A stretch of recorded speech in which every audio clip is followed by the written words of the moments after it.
রাকিব, শিশির এবং রিমি এরা তিনজনই খুব ভালো বন্ধু। তারা সবেমাত্রই ইন্টারমিডিয়েট পাশ করে ভার্সিটিতে পা রাখলো এবং তিনজনই অনেক ভালো স্টুডেন্ট ছিল। ভার্সিটিতে ওঠার পর রাকিবের চিন্তাভাবনা ছিল যে সে খুব ভালো পড়াশোনা করে 4 বছর পর সুন্দর একটা জব ম্যানেজ করবে এবং সে সেই অনুযায়ী পড়াশোনা শুরু করতে থাকলো। রিমির চিন্তা ছিল যে সে পড়াশোনা করে বাইরে সেটেল হয়ে যাবে এবং সেও তার মতো করে লক্ষ্য স্থির করে এগোতে থাকলো। বাট শিশির ছিল একটু মিডল ক্লাস ফ্যামিলির ছেলে। সে পড়াশোনায় যথেষ্ট ভালো ছিল, কিন্তু তার পড়াশোনা কন্টিনিউ করতে হলে অবশ্যই তাকে কোনো একটা কিছু ম্যানেজ করতে হতো এবং তার বাসায় ছোট একটা ভাই ছিল, তাকেও তার মোটামুটি দেখতে হতো। তো এই চিন্তা ভাবনা থেকেই শিশির চিন্তা ভাবনা করলো যে পড়াশোনার বাইরে তার আর কোনো কিছু করা যায় কিনা। তখন সে ইউটিউবে বিভিন্ন জিনিসপত্র সার্চ করা শুরু করলো এবং স্কিল ডেভেলপমেন্ট নামে কোনো একটা জিনিস সে জানতে পারলো যে স্কিল ডেভেলপ করে বর্তমানে কোনো একটা কিছু করা যায়। 1 সপ্তাহ ধরে অনেকগুলো স্কিল দেখার পর তার গ্রাফিক্স ডিজাইনটা পছন্দ হলো এবং সে ভাবলো যে এই সেক্টরটাতেই তার খুব ভালো একটা কিছু করতে হবে। এখন এই যে শিশির যেটা চিন্তা করলো যে তার এই সেক্টরে ভালো একটা কিছু করতে হবে, তার অবশ্যই কিন্তু প্রথম থেকে একটা প্রপার গাইডলাইনের ভিতর দিয়ে যেতে হবে। তাই যদি শিশিরকে এই 2025 সালে এসে অথবা 2026 সালে গিয়ে এই সেক্টরে খুব ভালো একটা কিছু করতে হয়, তাহলে অবশ্যই তার কিছু কিছু জিনিস মেনটেন করে চলতে হবে। যদি সে এইগুলো মেনটেন করে চলতে পারে তাহলে অবশ্যই কিন্তু তার জন্য খুব ভালো একটা কিছু অপেক্ষা করবে। তো প্রথমেই যদি শিশির ভেবে থাকে যে সে গ্রাফিক ডিজাইন সেক্টরে আসবে বা কোনো একটা স্কিল ডেভেলপমেন্ট সে করবে, তাহলে প্রথম যে জিনিসটা তার দরকার হবে সেইটা হলো ধৈর্য। তার মানে তার ধৈর্য ধরে প্রচুর পরিমাণ এই সেক্টরটাতে লেগে থাকতে হবে। যদি শিশির ধৈর্য ধরে এই সেক্টরটাতে লেগে থাকার কথা চিন্তা করে থাকে, তাহলে তার এগোতে হলে এরপর সেকেন্ড অপশনে আসবে কোনো একটা ভালো ইউটিউব চ্যানেলকে সিলেক্ট করে ফেলা এবং সেখান থেকে কন্টিনিউয়াসলি প্লেলিস্টগুলোকে দেখে ফেলা। এখন এইখানে এসে অনেকেই বেসিক্যালি একটা ভুল করে থাকে যে ধরেন আপনি আজকে কোনো একটা ইউটিউব চ্যানেল দেখলেন, তো কালকে আরেকটা দেখলেন, তারপরের দিন আরেকটা দেখলেন। তো এরকম অনেক সময় হতে পারে যে ধরেন আজকে আপনার সামনে একটা ডিজিটাল মার্কেটিংয়ের একটা ভিডিও আসছে, যেখানটাতে কেউটা বলতেছে যে আপনার এই সেক্টরে আসলে আপনি অনেক টাকা ইনকাম করতে পারবেন, আবার ভিডিও এডিটিং সেক্টরে গেলে আপনি দেখতে পারবেন অনেক টাকা ইনকাম করতে পারবেন। বাট এই জায়গাটাতে আপনাদের অনেক সজাগ থাকতে হবে। আপনি যে সেক্টরেই যান না কেন, সেই সেক্টরে আপনি যদি বস হতে পারেন তাহলে অবশ্যই সেই সেক্টর থেকে কিন্তু খুব ভালো একটা আর্নিং করা পসিবল। তাই শিশির যদি গ্রাফিক ডিজাইন সেক্টরটাকে চুজ করে থাকে, তাহলে যে কোনো পর্যায়ে আসুক না কেন তার সামনে, সে কিন্তু শুধু এবং শুধুমাত্র এই ডিজাইন সেক্টরটাতেই ফোকাস করবে, তাহলে কিন্তু সে এগিয়ে থাকবে। তাহলে সেকেন্ডে কি আসলো, কোনো একটা ভালো ইউটিউব চ্যানেল তার সিলেক্ট করা এবং সিলেক্ট করে পর্যায়ক্রমে কনসিস্টেন্সি মেনটেন করে সেই চ্যানেলের প্লেলিস্টগুলো শেষ করা। তাহলে আজকে সে ধরেন যে বেসিক থেকে শুরু করলো ফটোশপের, দেন তারপরে দিন ইলাস্ট্রেটর শুরু করলো, এরকম করলে কিন্তু হবে না। তার ফটোশপ থেকে শুরু করতে হবে, দেন ফটোশপের কন্টিনিউয়াসলি প্রত্যেকটা প্লেলিস্ট তার দেখতে হবে, কাজ করতে হবে, প্র্যাকটিস করতে হবে, দেন সে ইলাস্ট্রেটরে শিফট করবে। এবার সেকেন্ড ধাপ যদি সে কোনোভাবে কমপ্লিট করে ফেলে, তাহলে থার্ড পর্যায়ে এসে অনেকেই বেসিক্যালি একটা ভুল করে যে ভাইয়া আমি তো বেসিক্যালি ডিজাইনটাকে শিখে ফেলছি, তো এখন আমি কি করব, বা আমি তো মোটামুটি সব পারি। তো দেখুন এই ভাবনাটা কিন্তু একদমই কারো ভিতরেই আনা যাবে না। তো যদি শিশিরকে এগোতে হয় বা যদি আপনাকে এগোতে হয়, তাহলে যে কাজটা করতে হবে, আপনার ডিজাইনের টুলগুলো পরিপূর্ণভাবে শেষ করার পর আপনাকে কপি ডিজাইনে ফোকাস করতে হবে।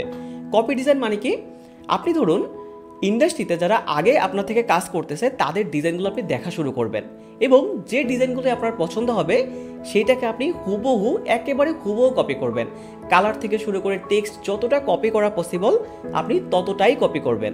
মনে রাখবেন যে যত বেশি কপিতে এক্সপার্ট হবেন সে খুব তাড়াতাড়ি করে এই সেক্টরটাতে সাকসেস হতে পারবেন। তো থার্ড নম্বরে কি গেল, প্রচুর কপি ডিজাইন আপনার করতে হবে।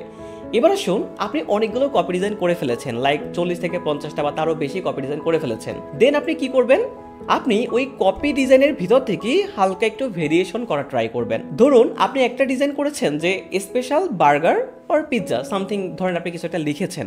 এবার ওই পোস্টারটাতে আপনি টেক্সটটাকে একটু চেঞ্জ করে দেন, ওই পোস্টারটাতে আপনি কালারটা একটু চেঞ্জ করেন, ওই পোস্টারটাতে আপনি বার্গারের যে অবজেক্টটা সেই অবজেক্টটাকে আপনি চেঞ্জ করেন, অথবা 2 থেকে 3টা এলিমেন্ট অ্যাড করেন।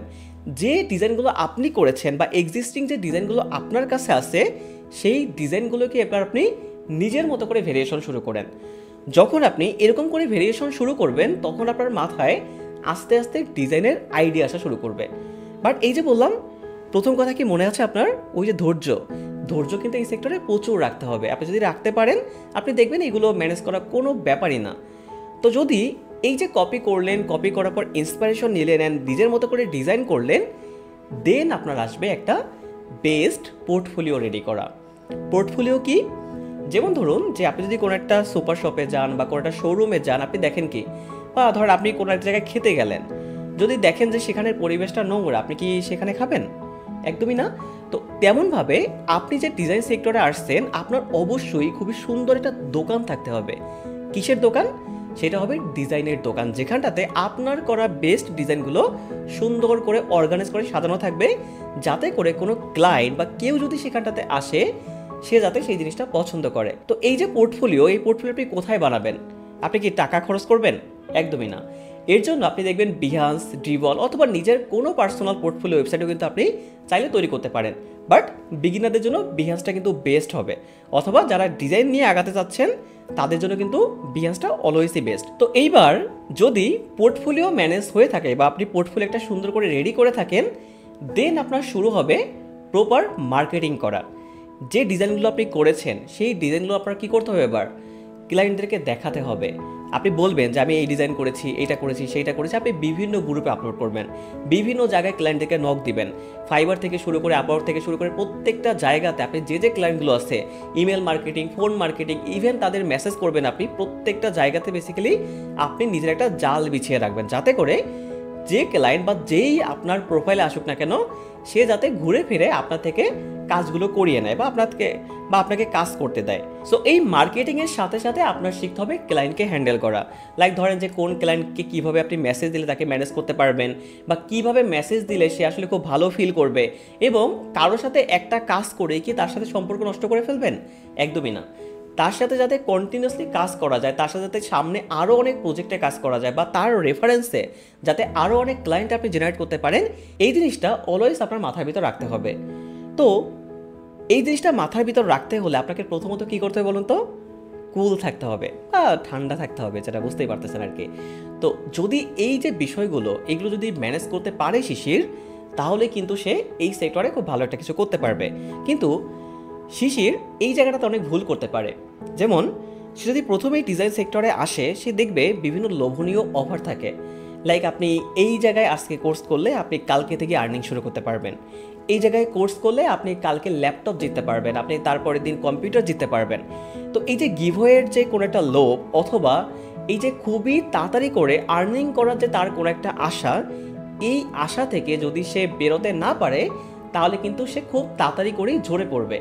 এজন্যই দেখবেন যে একটা জায়গাতে লাখ লাখ করে ডিজাইনার কিন্তু বাংলাদেশে তৈরি হচ্ছে, বাট হাতে গোনা কয়েকজন কিন্তু কাজ করতে পারতেছে। কেন? কারণ যারা তৈরি হচ্ছে তারা কিন্তু কনসিস্টেন্সি মেনটেন করতে পারতেছে না, অথবা তারা শর্ট টার্ম সাকসেসে বিলিভ করতেছে। সো এই জায়গাটা কিন্তু শিশিরকে মেনটেন করতে হবে। এবার আসি যে এই যে প্রসেসগুলো আমি বললাম আপনাকে এতক্ষণ ধরে, বা এই যে প্রসেসটা শিশির মেনটেন করবে, এই প্রসেসটা ফুল মেনটেন করতে হলে তার ওভারঅল বলতে পারেন যে 1 থেকে 1.5 বছর সময় লেগে যাবে। বাট সে যদি ফুল কনসিস্টেন্ট থাকে এবং যদি প্রপার লেগে থাকে, তাহলে সে সেটাকে কিন্তু 6 থেকে 7 মাস বা 8 মাস বা 9 মাসে কিন্তু সে ইজিলিভাবে কাভার করে ফেলতে পারবে এবং ক্লায়েন্টের সাথে কাজও করতে পারবে। এবং এখানে আর একটা ব্যাপার, সেটা হলো অনেকেই মনে করে যে ভাই আমি আসলে চাচ্ছি যে একটা প্রপার গাইডলাইনের ভিতর দিয়ে যে দেন খুব ভালো একটা কিছু করার। কারণ আপনি যখন ইউটিউব থেকে দেখা শুরু করবেন তখন অনেক সময় যেটা হয় যে আমরা প্রপার ধৈর্যটাকে রাখতে পারি না, বা আমরা আসলে কোথা দিয়ে শুরু করব, কিভাবে যাব, কিভাবে এগোলে আমার ভালো হবে, এই জিনিসটা আমরা বুঝতে পারি না।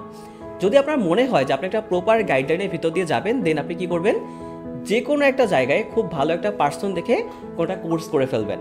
তো কোর্সটা করার বেনিফিট কি দেখেন, যে কোনো একটা ব্যক্তি যে কিনা আগে থেকে তার 5 থেকে 6 বছর এক্সপিরিয়েন্স আছে, তার কাছ থেকে যদি আপনি শিখতে যান সামান্য কিছু টাকার বিনিময়ে, তাহলে আপনি দেখবেন আপনি কিন্তু খুব তাড়াতাড়ি করে সাকসেসফুল হবেন।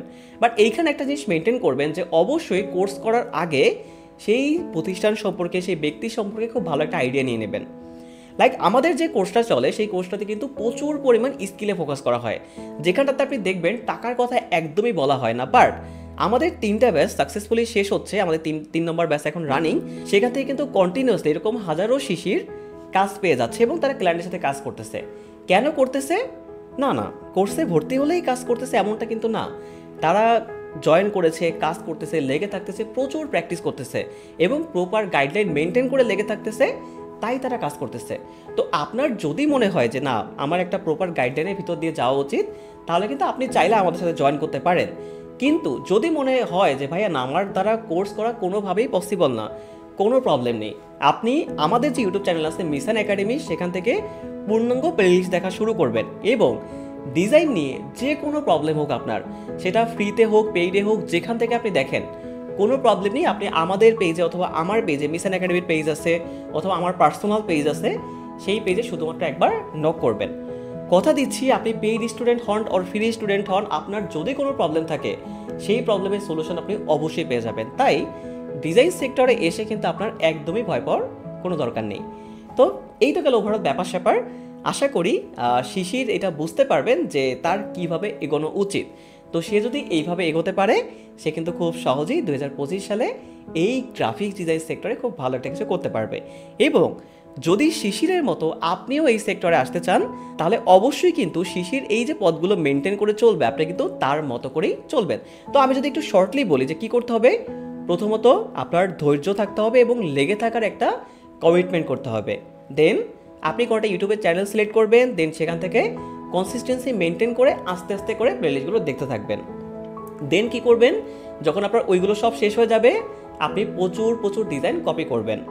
কপি করা শেষ হলে আপনি কি করবেন, ওই কপি করা ডিজাইন অথবা এক্সিস্টিং ডিজাইন থেকে আইডিয়া নিয়ে দেন আপনি নিজের মতো করে ডিজাইন তৈরি করার চেষ্টা করবেন। দেন যখন ওইটা হয়ে যাবে, আপনি কি করবেন, একটা ভালো পোর্টফোলিও বানাবেন, যেটা বিহান্সে বানাতে পারেন, কোনো প্রবলেম নেই। দেন আপনি কি করবেন, ওই ডিজাইন দিয়ে বিভিন্ন জায়গায় বিভিন্নভাবে মার্কেটিং শুরু করবেন। মার্কেটিং শুরু করার পরে আপনার দেন লাস্ট কাজ হবে ক্লায়েন্টকে হ্যান্ডেল করে ফেলা। তো এই কাজগুলো মেনটেন করতে পারলে আপনি কিন্তু 2025 সালে শিশিরের মতো একটা সাকসেসফুল গ্রাফিক ডিজাইনার হতে পারবেন এবং আমি কথা দিচ্ছি যে আপনি অবশ্যই খুব ভালো কিছু করতে পারবেন।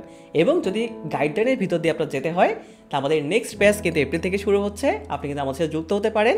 তাহলে আপনি দেখবেন অবশ্যই কিন্তু এখান থেকেও ভালো একটা কিছু করতে পারবেন। তো আজকে এতটুকুই, দেখা হচ্ছে সম্পূর্ণ নতুন কোনো ভিডিওতে। এরকম আরও অনেক গুরুত্বপূর্ণ ভিডিওর জন্য আমার সাথেই থাকুন। ধন্যবাদ।